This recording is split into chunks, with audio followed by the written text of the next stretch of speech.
Islam is not the answer. Today I want to react to the podcast between Mufti Tariq Masood and Tuaha Ibn Jalil.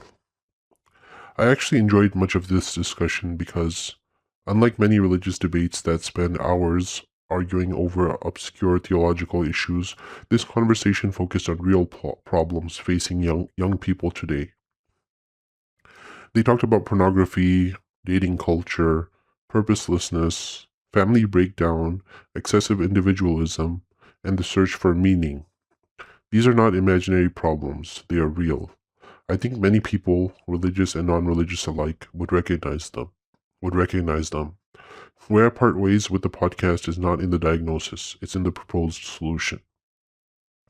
I think this discussion makes a mistake that is becoming increasingly common. It assumes that because these problems are real, Islam must therefore be the answer. I don't think that follows. One thing I appreciated was Taha's honesty about his own life.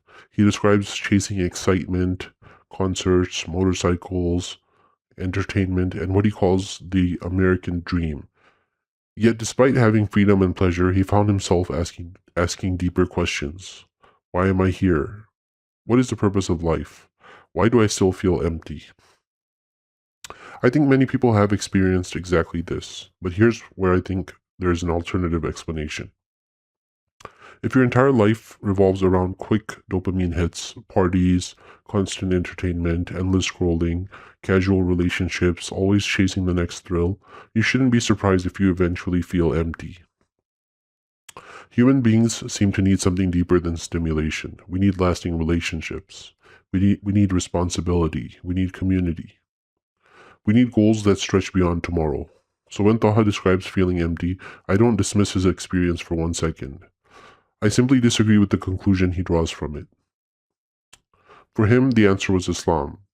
For me, the lesson is that hedonism isn't enough. Those are two very different conclusions. I also think there's another factor that often gets overlooked. If you sincerely believe that God exists, that heaven and hell are real, that judgment day is coming, then spending your weekends partying and ignoring your religion will naturally create tremendous guilt. That guilt is genuine, it isn't fake. But it also arises within a particular worldview. If someone already believes eternal punishment is possible, then living only for pleasure becomes psychologically unbearable. Someone who doesn't hold those beliefs may reach a different conclusion. Instead of saying, I need religion, they may say, I need deeper relationships. I need to stop chasing pleasure. I need to contribute something meaningful. Interestingly, both people may end up living disciplined lives. They simply explain the transformation differently. Another thing I strongly agreed with was their criticism of modern culture. I do think we have serious problems.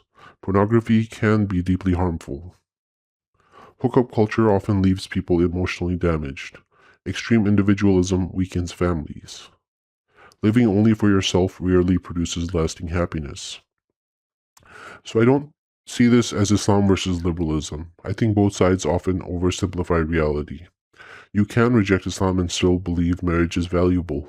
You can reject Islam and still believe pornography is harmful.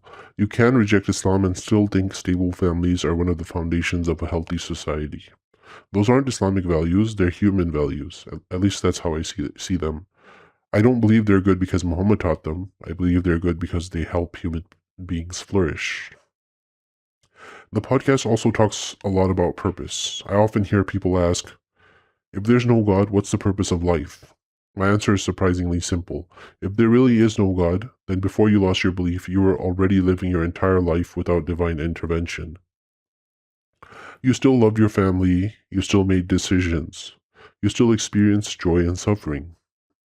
You still worked, you still laughed, you still cried. What changes isn't necessarily your daily life. What changes is your understanding of reality. For me, meaning doesn't disappear. Meaning comes from the relationships we build, from loving people, from helping others, from creating things, from reducing unnecessary suffering. Life can still be deeply meaningful even if the universe doesn't hand us a cosmic mission. Another point that has become increasingly important to me is this. I don't think belief is a choice. People often talk as though someone simply decides one morning to become religious or decides to become an atheist. That wasn't my experience. You can choose what evidence to investigate. You can choose whether to ask difficult questions, but once you've sincerely reached a conclusion, you generally can't simply decide you generally can't simply decide to believe the opposite. That's why I don't criticize people for believing. I criticize ideas.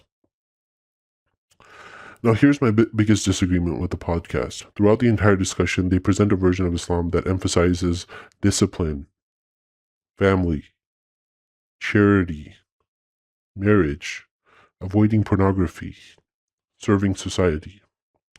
If this were the complete picture of Islam, my objections would be dramatically smaller. But that's precisely the issue. When I eventually read the foundational text for myself, I encountered teachings and historical episodes that raised serious moral questions for me. Questions about slavery, questions about concubinage, questions about severe corporal punishments, questions about warfare, questions about marriage practices.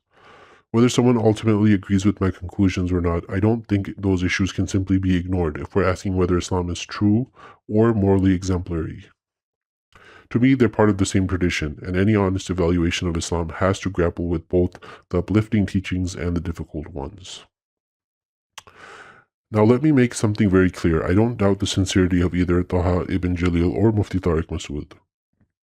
In fact, one of the things that struck me while watching this podcast was how sincere many Muslims are. They genuinely want young people to avoid addiction.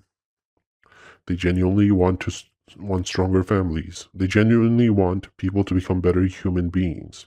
I respect that sincerity. My disagreement isn't with their intentions. My disagreement is with the claim that Islam is the only, or even the necessary, foundation for those goals. And eventually, even if every one of my moral objections disappeared tomorrow, even if all the passages I struggle with simply weren't there, I would still ask one question. What is the evidence that Muhammad was actually receiving revelation? What is the evidence that miracles occurred? What is the evidence that the Quran is from God? Because ultimately, truth isn't determined by whether a religion makes people purposeful. Many belief systems provide purpose. The question is whether they're true.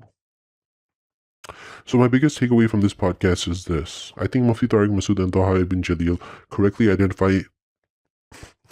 identify many of the deepest problems facing modern society. Where I disagree is in assuming those problems uniquely point to Islam as the answer. I believe we can pursue discipline without dogmatism, marriage without religious obligation, purpose without supernatural belief, strong families without accepting every claim made by a 7th century prophet. Those are the questions I hope more people begin asking. Thanks for watching.